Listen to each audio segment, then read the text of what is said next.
Hello guys, welcome to Career Compass. This is Deepan Gatalia, your tutor for ACCA UK Tax and SBL paper. Now students, let's start with the chapter. It's chapter number 17 and it's a group chapter. Now this session is only for the taxation students. There are lots of aspects for the advanced taxation students also in this whole chapter, like a consortium, but we will not going to talk about those extra concepts right now in this rapid revision video because it is not possible for me to cover the other aspects also in just 12 to 15 minutes or 20 minutes video.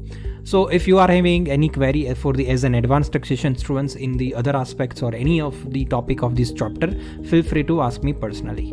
Now students, without wasting the time, let's start with it. For the taxation students, there are only two aspects that we will need to discuss, and the two aspects are 75% group relief and the second one is the gains group. Now it's very important to understand that first of all, what exactly is this whole group relief concept. Basically students, the group relief is nothing but it's a simple transfer of your losses. Now students, let's say suppose you are having the losses of £5,000 or let's say suppose £10,000, and if you don't want to set off your losses against your current income, if you don't want to carry it forward in future, then you can transfer your losses to other group members. It's just as simple as that students. Like it's a simple family concept. If one family member is having any issues or having any problem, the other family member will come forward and help that particular member. So same things is happening over here. One family member or one group member is having the losses, the other family member, the other group member will going to set off that losses as soon as possible. So students, I hope you are getting this point.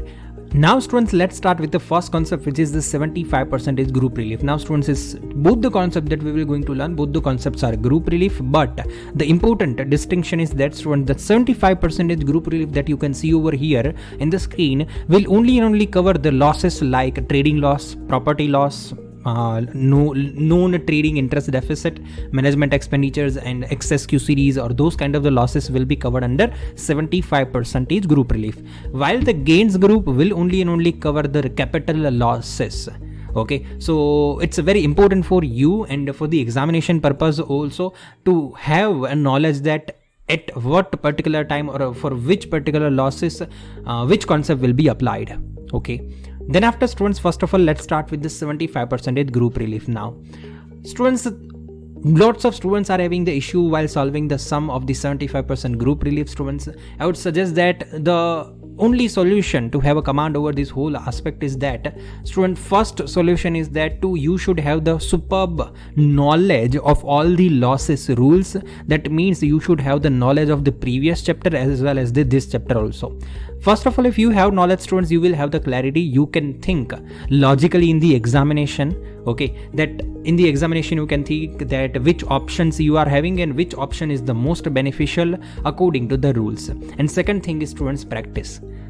Once you do the practice students, you will be comfortable that how the Kaplan is planning the whole sum and how Kaplan is preparing the whole plan of setting off the losses students. So accordingly you can also think, you can approach the whole question students like that. But students, over here when we are talking about 75% group relief, the whole sum can be completed, can be solved with the 3 steps formula. Now this whole 3 steps are like kind of my logic and my methodology. You can have your own methods also, but my methodology is to solve the sum of group relief in the 3 steps. First step is to have the clear cut list of the group members. So that means you should know that which members are part of your group and which members are not part of your group. First of all students, the step 1 is to define the group members. So most of the time students, in the examination you will be given with a chart that there is a parent company and there are 3 kinds of the subsidiary companies or 4 types of subsidiary company, and you will also be given the stakeholding by parent company also. So over here student, the parent company will first of all will become the group member. Parent company will always become our group member first of all. Then after students, we have to see that which subsidiaries will become part of our group. So that's why students, rule is saying that parent company, if parent company is having 75% stakeholding in the subsidiary, that is we can call that direct control has to be 75% minimum.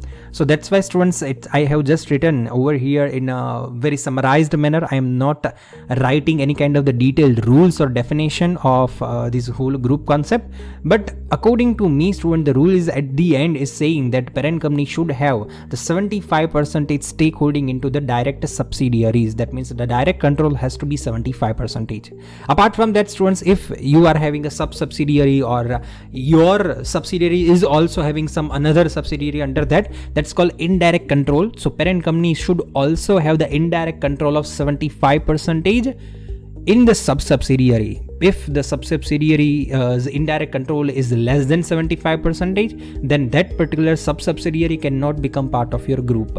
So I hope you are getting this point. Then after, students, let's come to the step 2. Step 2 is also very easy one, students. It's about the surrendering company.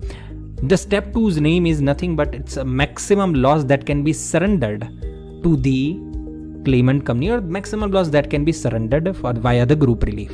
Now students, before proceeding further with this step 2, students, you can see over here one table. Now that table, if you see, students, you can easily get the idea that you can transfer your losses of your current year also, as well as the brought forward losses also can be transferred via the group relief, students. So it's very important to understand that in the examination, if you have been given with the brought forward losses also, then you can transfer your brought forward losses via the group relief. So students, please keep this in mind and please understand this whole concept perfectly. Otherwise, without this kind of the knowledge, without the perfect knowledge, you will not be able to solve the sum efficiently. Then after, students, once you are clear with your figures, that how many losses you are having in your current year and how many losses you are having as in brought forward loss. Okay. Then after, students, you have to prepare one proforma. You can see on the screen. In the proforma, students, you can see first of all we have written the trading losses in the current period, but you can see there are two columns prepared, the inner column as well as the outer column. Now the trading loss, any kind of the trading loss you are having in the current year directly should be written in the outer column. But you can see over here that other losses of the current year as well as all the kinds of the brought forward losses is first of all written in the inner column. And whatever inner column total you are having, then after you have to make one deduction, which is the current period total profit. And then after you have to take up the balancing figure in the outer column. Okay, so this is the proforma. You compulsorily have to follow this proforma, students. There is no other options available.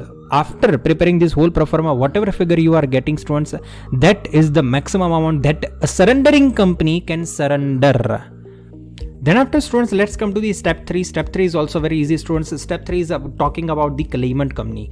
It's a maximum loss that claimant company can claim. So you can see over here one proforma, the claimant company's profit is there, claimant company's current year loss is there, claimant company's own brought forward losses should also be deducted, and then after claimant company's own QCD should also be deducted. Okay, so then after you will get one maximum loss that claimant company can claim.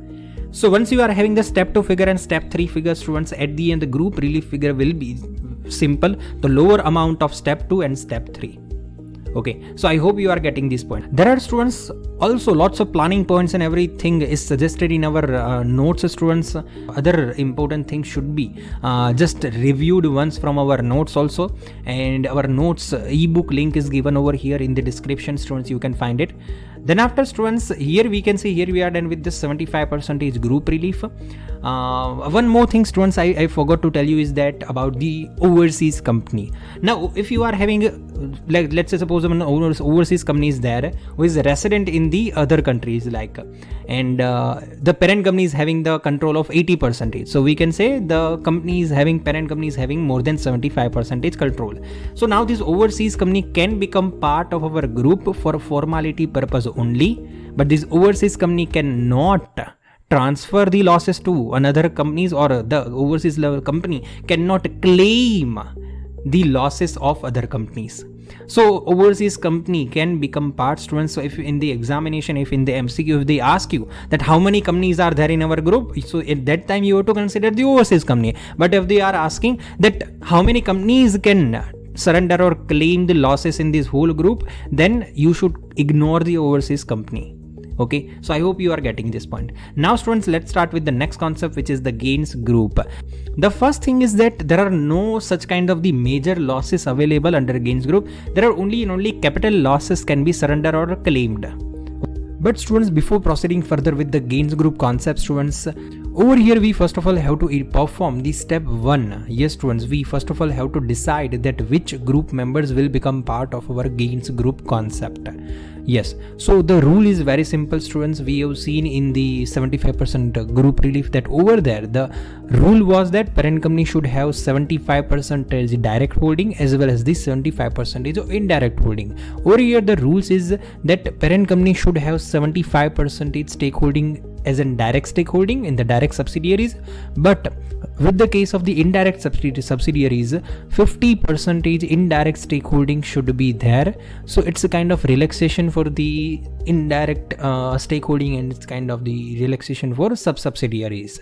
Okay, so this is the rule, and according to this rule students, you have to determine that which companies are part of our gains group. Then after students, another thing that they have mentioned over here is that if you want to transfer your losses, then only the current year loss can be transferred via the gains group.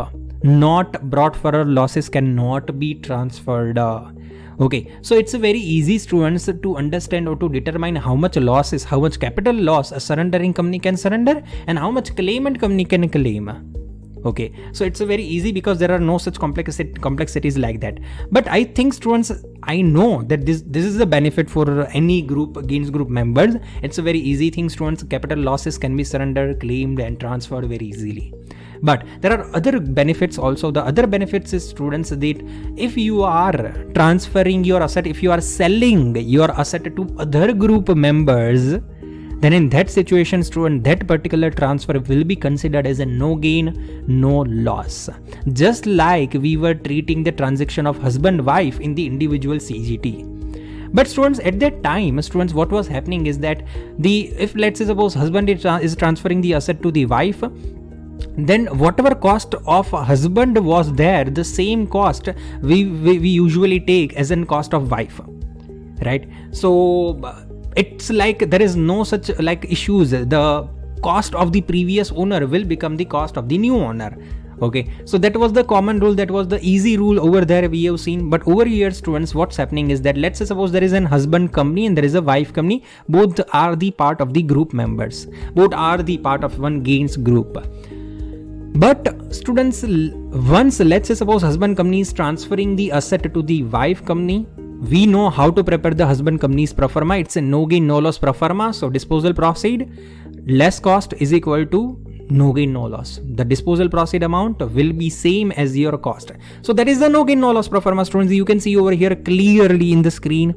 Then after, let's suppose there is a wife company is also there who have actually received the asset. But when wife company will going to sell this asset into the market in future, whenever they will going to sell, at that time students, the wife company have to take the base cost and they cannot take the normal cost. They cannot take the normal cost of husband company.